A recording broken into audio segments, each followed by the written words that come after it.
Hello friends, आप सभी का स्वागत है हमारे यूट्यूब चैनल द गाइडलाइन पे। मैं सोनम आज आप सभी को इस वीडियो के माध्यम से बताऊंगी विश्व के प्रमुख ज्वालामुखी के बारे में। तो आइए जानते हैं ज्वालामुखी होता क्या है और इसके प्रमुख भाग कौन कौन से हैं। ये जो ज्वालामुखी है, इस ज्वालामुखी को कितने वर्गों में बांटा गया है और इससे जो बांटा गया है उसके भाग कौन कौन से हैं और उसे क्या कहते हैं, उसे देखते हैं। तो आइए इसे हम समझते हैं। लिखा हुआ है ज्वालामुखी। ये जो ज्वालामुखी है इसे इंग्लिश में कहते हैं वोल्केनो। ज्वालामुखी को इंग्लिश में कहते हैं वोल्केनो। आइए हम लोग अब इस वोल्केनो के बारे में समझते हैं। जैसा कि आपको लिखा हुआ दिख रहा होगा, भूपटल पर वह प्राकृतिक छेद या दरार जिससे होकर पृथ्वी का पिघला हुआ पदार्थ, लावा, राख, भाप या अन्य गैस से बाहर निकलती है, उसे ही ज्वालामुखी कहते हैं। यानी कि ज्वालामुखी हम वैसे पदार्थ को कहते हैं जो पृथ्वी होता है, पृथ्वी के भूपटल पे बहुत सारे यानी कि पृथ्वी की गर्मी होती है और वो जो जिस माध्यम से निकलती हैं, जैसे कि उसकी गर्मी के रूप में होता है उसमें भाप, बहुत अन्य प्रकार की गैसें होती हैं, ये लावा होता है, राख, ये सभी पदार्थ जिन माध्यम से पृथ्वी के बाहर निकलता है बस उसे ही हम लोग ज्वालामुखी कहते हैं। या फिर इसे साधारण भाषा में कह सकते हैं कि वैसा माध्यम जिससे पृथ्वी का जो गर्मी होता है वो बाहर निकलता है, उसे ही हम लोग ज्वालामुखी कहते हैं। अब आइए देख लेते हैं इसके प्रमुख भाग कौन कौन से हैं। आगे लिखा हुआ है, ज्वालामुखी क्रिया में सबसे अधिक मात्रा में जल वाष्प गैस निकलती है। यानी कि ये जो ज्वालामुखी क्रिया होती है, पहले ही आप लोग जान गए हैं कि ज्वालामुखी क्रिया में बहुत सारे गैसें निकलती है, राख निकलती है, लावा निकलती है, आदि चीज़ निकलती है। और इसमें से जो भी गैसें निकलती है उसमें सबसे अधिक मात्रा में अगर पूछा जाए कि कौन सी गैस निकलती है तो वो होगा जल वाष्प गैस। और ये बहुत ही महत्वपूर्ण है, ये कई बार एग्जाम में भी पूछा गया है कि जब ज्वालामुखी विस्फोट होता है तो उसके समय कौन सी गैस सबसे अधिक मात्रा में बाहर निकलती है, तो वो हो जाएगा जल वाष्प गैस। और इसके अतिरिक्त इसमें बहुत सारे गैसें निकलती है, जैसे carbon dioxide gas, sulphur dioxide gas, hydrogen तथा नाइट्रोजन। यानी कि इसमें से बहुत सारे गैसें निकलती है, उसमें सबसे अधिक मात्रा में जल वाष्प गैस निकलती है और carbon dioxide gas, sulphur dioxide gas, hydrogen, nitrogen आदि गैसें भी निकलती है। और ये जो ज्वालामुखी क्रिया है इसमें सबसे अधिक मात्रा में जो जल वाष्प गैस निकलती है, इसकी मात्रा उसमें लगभग 60 से 90% तक उसमें जल वाष्प गैस ही होता है जो बाहर निकलता है। अब आइए देख लेते हैं इसके प्रमुख भाग को, जिसमें लिखा हुआ है पहला क्रेटर। यानी कि ये जो ज्वालामुखी के प्रमुख भाग हैं उसमें 4 भाग प्रमुख हैं। इसके भागों में 4 भाग प्रमुख हैं, जिसमें पहला आता है क्रेटर। पहला क्रेटर आता है, दूसरा मैग्मा, तीसरा लावा और चौथा सिंडर। यानी कि इसके 4 प्रमुख भाग हैं, जिसमें पहला क्रेटर, उसके बाद है यहाँ पे मैग्मा, उसके बाद लावा और उसके बाद सिंडर। अब आइए देख लेते हैं इनके चारों प्रमुख भागों को विस्तार से, जिसमें सबसे पहले आपको लिखा हुआ दिख रहा होगा क्रेटर के बारे में। आइए जान लेते हैं क्रेटर होता क्या है। लिखा हुआ है, ज्वालामुखी में कप के आकार का मुख होता है, उसे ही क्रेटर कहते हैं। यानी कि जो ज्वालामुखी की रचना होती है उसका जो बाहर का मुख, यानी कि आप लोग देखे होंगे ज्वालामुखी का मुख जो होता है ऊपर से इस प्रकार से होता है, तो इसका ये जो भाग होता है, ऊपर का जो भी भाग होता है वो कप के आकार का दिखता है और बस वही आकार को हम लोग क्रेटर के नाम से जानते हैं। आगे दूसरा है इसका भाग मैग्मा। दूसरा है मैग्मा। अब आइए जान लेते हैं मैग्मा के बारे में कि आखिर मैग्मा होता क्या है। लिखा हुआ है, यह चट्टान का पिघला हुआ रूप है। यानी कि जो मैग्मा है यह चट्टान का पिघला हुआ रूप है, या फिर जिसकी रचना ठोस, आधी पिघली या पूरी तरह पिघली चट्टानों के द्वारा होती है, जो पृथ्वी के सतह के नीचे निर्मित होता है। यानी कि यह मैग्मा यह चट्टान का एकदम पिघला हुआ रूप है, जिसकी रचना जो होती है वो ठोस होती है, आधी पिघली हुई होती है। और यह जो मैग्मा होता है यह पृथ्वी के अंदर होता है, या फिर कह सकते हैं कि भूमि के अंदर यह पाया जाता है। आगे लिखा हुआ है लावा। आगे है लावा। हम लोग पहले ही जान लेते हैं, ये जो मैग्मा होता है और लावा, इस दोनों में ज़्यादा अंतर नहीं होता है। ये जो मैग्मा होता है यह पृथ्वी के अंदर, जैसा कि आप लोग पहले ही जान गए हैं कि मैग्मा पाया जाता है पृथ्वी के नीचे, या फिर इसका निर्माण पृथ्वी के नीचे होता है। और यही जो मैग्मा जब बाहर निकलता है तो उसे ही हम लोग लावा के नाम से जानते हैं। अब ये जान लेते हैं क्या लिखा हुआ है उसके हिसाब से। लिखा हुआ है लावा। मैग्मा के बाहर निकलने वाले रूप को लावा कहते हैं। जैसा कि मैं आपको पहले ही बताई हूँ कि मैग्मा और लावा दोनों लगभग सेम होता है। मैग्मा अंदर होता है और जब यही मैग्मा जब ऊपर निकलता है, ज्वालामुखी के मुख से बाहर निकलता है, तो इसे ही हम लोग लावा के नाम से जानते हैं। आगे लिखा हुआ है चौथा में सिंडर, यानी कि इसका चौथा प्रमुख भाग है सिंडर। आइए अब सिंडर के बारे में समझ लेते हैं। लिखा हुआ है बाहर हवा में उड़ा हुआ लावा शीघ्र ही ठंडा होकर छोटे टुकड़े में बदल जाता है, उसे ही हम लोग सिंडर कहते हैं। यानी कि हवा में जब मैग्मा, जब ये जो ज्वालामुखी होता है ये विस्फोट होता है, तो इसमें से हवा में जो बहुत सारी चीज़ निकलते हैं, गैस है, ये सभी के सभी जब बाहर निकलती हैं और यह उड़कर अपने आप ठंडा होने लगती है और यह ठोस ठोस भागों में बढ़ जाती है। बस इसी भाग को हम लोग सिंडर कहते हैं। इस प्रकार से हम लोग जान लिए कि ज्वालामुखी किसे कहते हैं और इसके प्रमुख भाग कौन कौन से हैं। ज्वालामुखी जब विस्फोट होती है तो इसमें से क्या क्या चीज़ निकलती है, कौन कौन सी गैसें निकलती हैं। अब आइए जान लेते हैं कि ज्वालामुखी कितने प्रकार के होते हैं और इसके प्रकार कौन कौन से हैं। तो जैसा कि आगे लिखा हुआ है ज्वालामुखी के प्रकार, ज्वालामुखी के प्रकार जिसमें लिखा हुआ है ज्वालामुखी मुख्य रूप से 3 प्रकार के होते हैं। ज्वालामुखी मुख्य रूप से 3 प्रकार के होते हैं। अब आइए देख लेते हैं कि इसके 3 प्रकार कौन कौन से हैं। तो जैसा कि लिखा हुआ है इसके पहला में लिखा हुआ है, इसके पहला प्रकार है सक्रिय ज्वालामुखी, दूसरा प्रसुप्त ज्वालामुखी और तीसरा शांत ज्वालामुखी। यानी कि ज्वालामुखी मुख्य रूप से 3 प्रकार के होते हैं, जिसमें पहला लिखा हुआ दिख रहा होगा आपको सक्रिय ज्वालामुखी, दूसरा प्रसुप्त और तीसरा शांत। अब देख लेते हैं कि इसके 3 भागों के बारे में विस्तार से। यानी कि अगर पहला में लिखा हुआ है सक्रिय ज्वालामुखी, कि सक्रिय ज्वालामुखी हम लोग किसे कहते हैं, और यह जो सक्रिय ज्वालामुखी है आगे हम लोग जान लेंगे कि कौन कौन से देश, महादेश या फिर कौन कौन से देश या महादेश में किस प्रकार के ज्वालामुखी पाई जाती है और जिसमें कौन कौन से महत्वपूर्ण हैं और जो एग्जाम की दृष्टि से अधिक बार पूछा जाता है उसके बारे में भी। तो आइए सबसे पहले देख लेते हैं सक्रिय ज्वालामुखी के बारे में कि आखिर इसे कि सक्रिय ज्वालामुखी किसे कहते हैं। जैसा कि लिखा हुआ है सक्रिय ज्वालामुखी वह ज्वालामुखी जिसे लावा, गैस, राख, जलवाष्प तथा विखंडित पदार्थ हमेशा निकलते रहते हैं, उसे सक्रिय ज्वालामुखी कहते हैं। सक्रिय से आपको पता ही चल रहा होगा जो एक्टिव होता है, सक्रिय यानी कि एक्टिव, जिसमें से हमेशा राख, गैस, भाप और बहुत सारे जलवाष्प, विखंडित पदार्थ हमेशा निकलते रहते हैं। यानी कि जो हमेशा स्टार्ट रहता है या फिर जो हमेशा एक्टिव रहता है, उसी प्रकार के ज्वालामुखी को हम लोग कहते हैं सक्रिय ज्वालामुखी। और दूसरा था प्रसुप्त ज्वालामुखी। अब आइए देख लेते हैं कि प्रसुप्त ज्वालामुखी हम लोग किसे कहते हैं। लिखा हुआ है वैसा ज्वालामुखी जो वर्षों से सक्रिय नहीं हुआ है लेकिन यह कभी भी सक्रिय हो सकता है, उसे प्रसुप्त ज्वालामुखी कहते हैं। यानी कि पहले हम लोग देख लिए सक्रिय ज्वालामुखी। सक्रिय ज्वालामुखी वैसे ज्वालामुखी को हम लोग कहते हैं जो हमेशा एक्टिव होता है और जिससे सब मतलब कि कह सकते हैं जिससे हमेशा लावा, गैस, विखंडित पदार्थ, जलवाष्प आदि निकलता रहता है, उसे सक्रिय ज्वालामुखी कहते हैं। दूसरा था प्रसुप्त, यानी कि प्रसुप्त ज्वालामुखी वैसे ज्वालामुखी को कहते हैं जो अभी सक्रिय नहीं हो, यानी कि जो अभी पूर्ण रूप से एक्टिव नहीं हो लेकिन वह भविष्य में कभी भी एक्टिव हो सकता है। और यहाँ पे सवाल इस प्रकार से बनता है कि अगर ये एक्टिव हो सकता है कि नहीं हो सकता, ये हमें कैसे मालूम चलेगा। तो ये जो एक्टिव हो ये जो है प्रसुप्त ज्वालामुखी, इसकी पहचान कि ये भविष्य में एक्टिव हो सकती है या फिर नहीं, इससे मतलब कि जहाँ पे ये ज्वालामुखी होती है वहाँ पे थोड़े समय पे धुआं इससे निकलता रहता है या फिर इसके जो आसपास के क्षेत्र होते हैं उसमें भूकंप जैसे कि कंपन होता रहता है। तो वैसा ज्वालामुखी जिसके आसपास में कंपन होता रहता है या फिर जिसमें समय पे धुआं वगैरह निकलता रहता है, तो इससे यह अनुमान लगाया जाता है कि यह जो ज्वालामुखी है यह प्रसुप्त ज्वालामुखी है।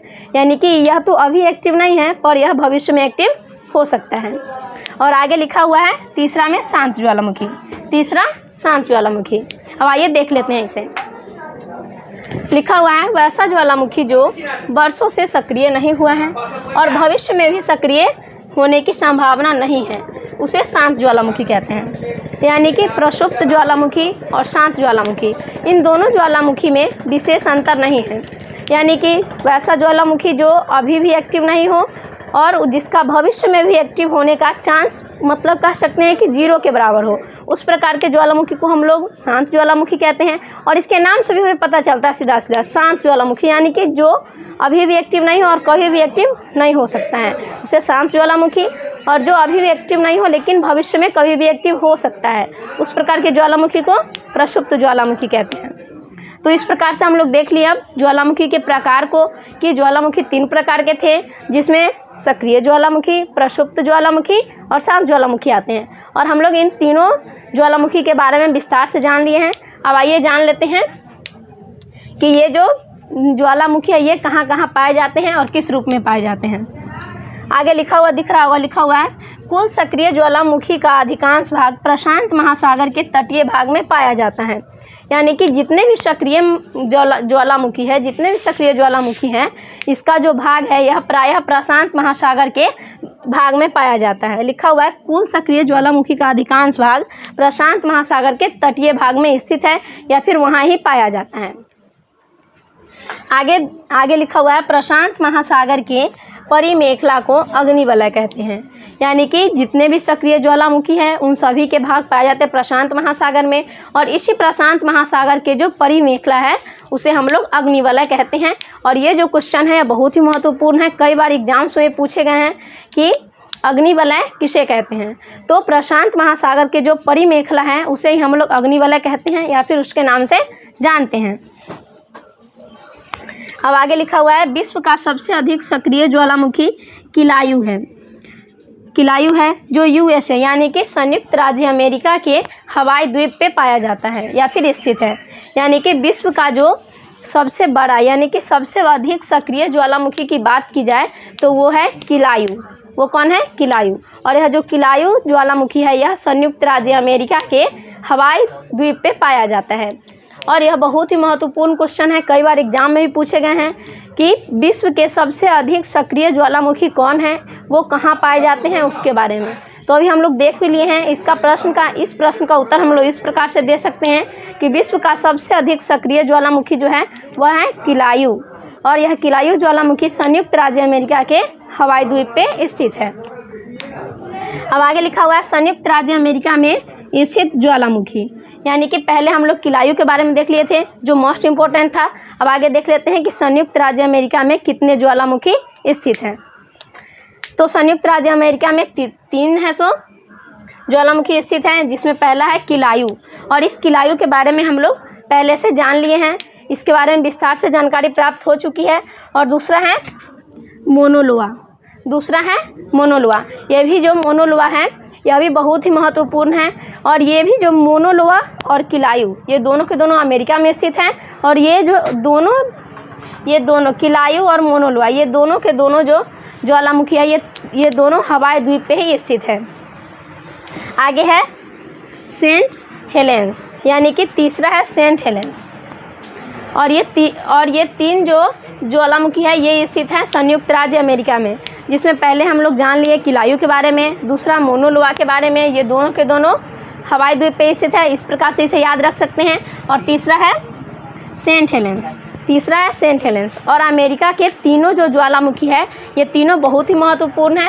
आइए इसे हम लोग एक ट्रिक के सहारे याद करते हैं ताकि ये हमें लंबे समय तक याद रहे। यानी कि किलायु ये तो विश्व में प्रसिद्ध है, ये तो ऐसे ही आदमी को याद रहेगा। उसके बाद है दूसरा मोनोलोआ और तीसरा सेंट हेलेंस। अब इसे देख लेते हैं कि ये 2 जो हैं ये कहाँ पे पाए जाते हैं और इसे हम किस तरीके से लंबे समय तक याद रखेंगे। तो यहाँ ये जो दोनों के दोनों है ये कहाँ पाए जाते हैं? अमेरिका में। हम थोड़ी देर के लिए इस अमेरिका को अमीर देख लेते हैं, अमीर, या फिर कह सकते हैं कि अमेरिका एक विकसित देश है और यहाँ के जितने भी लोग हैं वो अमीर होते हैं। तो देख लेते हैं अमीर से। उसके बाद जो भी अमीर लोग होते हैं उनके पास मनी होता है। अमीर लोगों के पास क्या होता है? मनी। यानी कि मनी को हम लोग देख लेते हैं मोनो से। मोनो को देख लेते थोड़ी देर के लिए, मनी। यानी कि जो अमीर लोग होते हैं उनके पास मनी होगी कि नहीं होगी? होगी। यानी कि उनके पास मनी होगी। और यहाँ जो ये सेंट लिखा हुआ है इस सेंट को थोड़ी देर के लिए देख लेते हैं सेंट से, यानी कि परफ्यूम। यानी कि जितने भी अमीर लोग होंगे उनके पास मनी होगी, और जब उनके पास मनी होगी तो वो लोग सेंट का उपयोग करेंगे कि नहीं करेंगे? करेंगे। तो इसलिए हम याद रख सकते हैं कि अमेरिका में पहला तो किलायु है, ये विश्व प्रसिद्ध है। उसके बाद दूसरा है मोनोलोआ और तीसरा सेंट हेलेंस। और इस प्रकार से इसे हम लोग कंप्लीट कर लिए हैं। और आगे देख लेते हैं इटली। यानी कि सबसे पहले हम लोग देखे थे संयुक्त राज्य अमेरिका में स्थित ज्वालामुखी को, और अब दूसरा है इटली। यानी कि अब देखेंगे कि इटली में कौन कौन से ज्वालामुखी स्थित हैं और इसके बारे में भी विस्तार से जानेंगे। जैसा कि इटली में आपको दिख रहा होगा पहला, यानी कि इटली में भी 3 ज्वालामुखी स्थित है और संयुक्त राज्य अमेरिका में भी 3। जो संयुक्त राज्य अमेरिका के ज्वालामुखी को हम लोग पढ़ लिए हैं और तीसरा और 3 को पढ़ते हैं जो इटली में स्थित है, जिसमें पहला है वेसुवियस, यानी कि इटली में स्थित पहला ज्वालामुखी है वेसुवियस। और यह जो वेसुवियस ज्वालामुखी है यह प्रसुप्त ज्वालामुखी है, यानी कि यह अभी एक्टिव नहीं है और भविष्य में एक्टिव हो सकता है। और इसका दूसरा है माउंट एटना, यह सक्रिय ज्वालामुखी है, यानी कि इसमें पहला था वेसुवियस और दूसरा है माउंट एटना। यहाँ का तीसरा है स्ट्रोम्बोली, इसका तीसरा है स्ट्रोम्बोली। और यहाँ के जो पहला है जो वेसुवियस है यह प्रसुप्त ज्वालामुखी है, और नीचे का जो दोनों है जिसमें है पहला माउंट एटना और दूसरा स्ट्रोम्बोली, ये दोनों के दोनों सक्रिय ज्वालामुखी हैं। और जो भी देश के सक्रिय ज्वालामुखी होते हैं वो ज़्यादा प्रसिद्ध होते हैं या फिर उनसे रिलेटेड ज़्यादा क्वेश्चंस पूछे जाते हैं। तो इसके बारे में अभी हम लोग थोड़ा सा विस्तार से जान लेते हैं। ये जो माउंट एटना आपको दिख रहा है 2 नंबर में, यह बहुत ज़्यादा महत्वपूर्ण है, यह कई बार एग्जाम में पूछे गए हैं। तो इसे हम लोग याद रखेंगे कि माउंट एटना कहाँ स्थित है, इटली में, और यह एक प्रकार का सक्रिय ज्वालामुखी है। यानी कि इटली को थोड़ी देर के लिए हम लोग इटली को ईट पढ़ लेते हैं, इटली को ईट, यानी कि इटली को थोड़ी देर के लिए हम लोग ईट पढ़ लेते हैं। तो आप लोग ग्रामर जिस वक्त पढ़ते होंगे उसमें वर्ब का फॉर्म समझते होंगे, यानी कि ईट का फॉर्म होता है, ईट को लिखते हैं ईट, एट,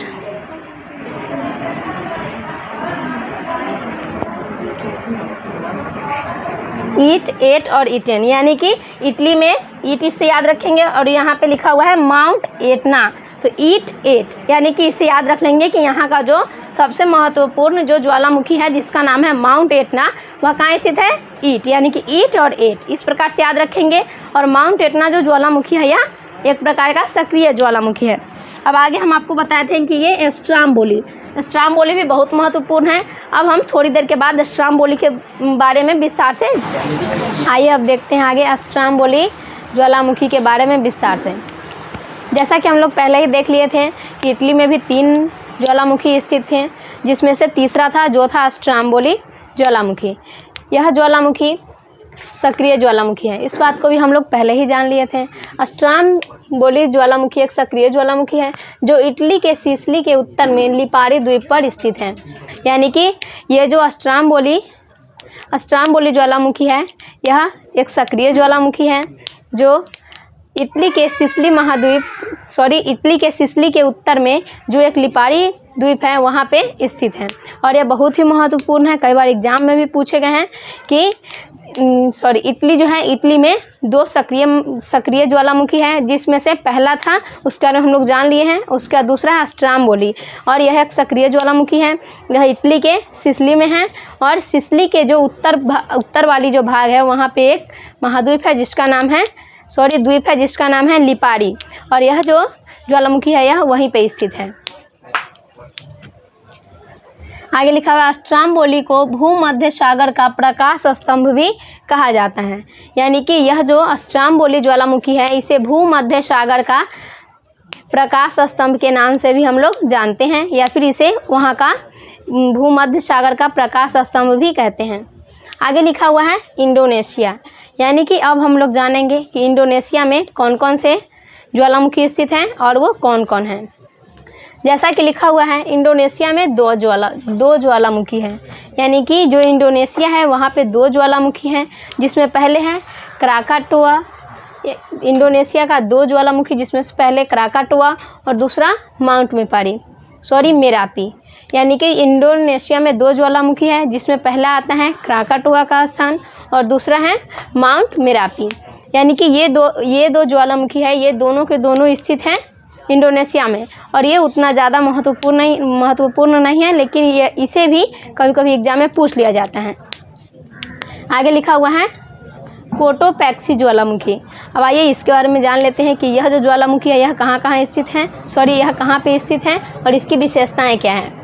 यानी कि कोटोपैक्सी जो ज्वालामुखी है यह इक्वाडोर में स्थित है। यानी कि कोटोपैक्सी ज्वालामुखी इक्वाडोर नामक स्थान पर स्थित है, और यह जो ज्वालामुखी है यह विश्व का सबसे ऊंचा ज्वालामुखी पर्वत है।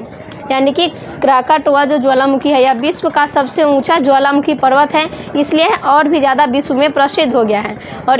और यह जो प्रश्न है, इस प्रश्न को कई बार एग्जाम में पूछे गए हैं, इसे हम लोग अच्छे तरीके से याद रखेंगे। आगे लिखा हुआ है ओजोस डेल सलाडो, यानी कि यह एक ज्वालामुखी का नाम है। ओजोस डेल सलाडो, यह ज्वालामुखी अर्जेंटीना तथा चिली के सीमा रेखा पर स्थित है। यानी कि यह जो ज्वालामुखी है यह अर्जेंटीना तथा चिली इन दोनों देशों के सीमा रेखा पर स्थित हैं, और यह दोनों जो देश है यह दक्षिण अमेरिका में स्थित है। आगे लिखा हुआ है यह विश्व का सबसे ऊंचाई पर स्थित सक्रिय ज्वालामुखी है। यानी कि यह जो ज्वालामुखी है ओजोस डेल सलाडो, यह विश्व का सबसे ऊंचाई पर स्थित और सक्रिय ज्वालामुखी है। आगे लिखा हुआ है एकांकागुआ ज्वालामुखी, यानी कि आप देख लेते हैं कि एकांकागुआ जो ज्वालामुखी है यह कहाँ पे स्थित है और इसकी क्या विशेषता है। यह ज्वालामुखी एंडीज पर्वत पर स्थित ज्वालामुखी है। यह विश्व की सबसे ऊंचाई पर स्थित है।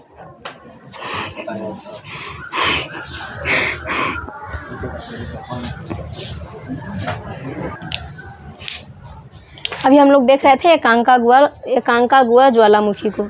यह जो ज्वालामुखी है यह एंडीज पर्वत पर स्थित है, और यह ज्वालामुखी विश्व की सबसे ऊंचाई पर स्थित ज्वालामुखी है। अब आइए आगे देख लेते हैं आगे कौन सी ज्वालामुखी प्रसिद्ध है उसके बारे में, जिसमें पहला लिखा हुआ है देमबंद ज्वालामुखी, यानी कि देमबंद ज्वालामुखी है। इसके बारे में हम लोग जान लेते हैं। लिखा हुआ है यह ज्वालामुखी ईरान में स्थित है। यानी कि ये सब जो प्रश्न है इसे बार बार एग्जाम में पूछे जाते हैं, इसलिए इसे हम लोग देख लेंगे। प्रायः जो भी सवाल पूछे जाते हैं इस प्रकार से कि एक ज्वालामुखी का नाम लिखा रहता है और पूछा जाता है कि यह जो ज्वालामुखी है यह किस प्रकार का ज्वालामुखी है या फिर यह कहाँ पे स्थित है। इसलिए आइए देख लेते हैं। पहला था हम लोगों का यहाँ पे पढ़ रहे थे देमबंद ज्वालामुखी के बारे में। तो यह जो देमबंद ज्वालामुखी है यह ईरान देश में स्थित है। आगे है दूसरा जो है पोपा, दूसरा है पोपा ज्वालामुखी। यह ज्वालामुखी ईरान में स्थित है। यानी कि यह दोनों के दोनों जो ज्वालामुखी है यह दोनों ज्वालामुखी ईरान में स्थित हैं। हम लोग आगे देख रहे थे जो दूसरा था पोपा ज्वालामुखी, यानी कि यह जो ज्वालामुखी है यह ज्वालामुखी म्यांमार में स्थित है। यहाँ पे लिखा हुआ है यह ज्वालामुखी ईरान में स्थित है, नहीं ये मिस्टेक से लिखा गया है। यह ज्वालामुखी म्यांमार में स्थित है। और यह जो ज्वालामुखी है यह बहुत ही महत्वपूर्ण है, यानी कि इससे कई बार एग्जाम में क्वेश्चन पूछे गए हैं। पोपा ज्वालामुखी जो है यह कहाँ पे स्थित है। आइए यह बहुत ही इम्पोर्टेंट है, इसलिए इसे एक ट्रिक के सहारे याद कर लेते हैं ताकि ये हमें लंबे समय तक याद रहे। यहाँ पे लिखा हुआ है पोपा, यानी कि इस पोपा को हम लोग थोड़ी देर के लिए देखते हैं पापा से, यानी कि पोपा ज्वालामुखी को देख लेते हैं पापा। और यहाँ पे यह जो पोपा ज्वालामुखी है प्रश्न इस प्रकार से होता है कि पोपा ज्वालामुखी कहाँ स्थित है। तो पोपा ज्वालामुखी को देख लेते हैं। पोपा ज्वालामुखी म्यांमार में स्थित है। और अभी हम बोल रहे थे आपको कि पोपा को पापा पढ़ना है, पोपा को पापा पढ़ना है। और आगे लिखा हुआ है म्यांमार, यानी कि मार, यानी कि आप लोग जब बच्चा नहीं होंगे तो पापा से ज़्यादा मार पड़ती होगी। इसलिए इस बात से हम लोग याद रखेंगे कि जो पोपा ज्वालामुखी है यह कहाँ स्थित है, तो म्यांमार में, यानी कि पापा से मार पड़ती है। पोपा म्यांमार में स्थित है। अब आगे लिखा हुआ है किलीमंजारो ज्वालामुखी, यानी कि आगे है किलीमंजारो ज्वालामुखी। अब आइए देख लेते हैं इसके बारे में। लिखा हुआ है यह ज्वालामुखी तंजानिया में स्थित है, यानी कि किलीमंजारो जो ज्वालामुखी हुआ कहाँ स्थित है, तो यह ज्वालामुखी तंजानिया में स्थित है। यह भी प्रश्न बहुत महत्वपूर्ण है, आप लोग इसे याद रखते चलेंगे। आगे है माउंट एरबुस। यह जो ज्वालामुखी है यह ज्वालामुखी अंटार्कटिका महाद्वीप में स्थित है। यानी कि प्रश्न इस प्रकार से होता है कि माउंट एरबुस जो ज्वालामुखी है वह कहाँ पे स्थित है, तो इसका आंसर हो जाएगा अंटार्कटिका महाद्वीप में। और यह जो ज्वालामुखी है यह अंटार्कटिका महाद्वीप का यानी कि एकमात्र सक्रिय ज्वालामुखी है, यानी कि इसके अलावा वहाँ पे और कोई ज्वालामुखी नहीं है जो सक्रिय हो। आगे लिखा हुआ है जापान, यानी कि अब देख लेंगे कि जापान में कौन कौन से ज्वालामुखी हैं और यह कितने, पहले देखेंगे कि ये कितने हैं और वे कौन कौन से हैं। जैसा कि लिखा हुआ है जापान में 2 ज्वालामुखी हैं, यानी कि जापान देश में 2 ज्वालामुखी हैं, जिसमें पहला है फ्यूजियामा। पहला ज्वालामुखी का नाम है फ्यूजियामा ज्वालामुखी और दूसरा है माउंट एशु, यानी कि जापान में 2 ज्वालामुखी हैं, पहला है फ्यूजियामा और दूसरा माउंट एशो। अब आइए देख लेते हैं इसके बारे में।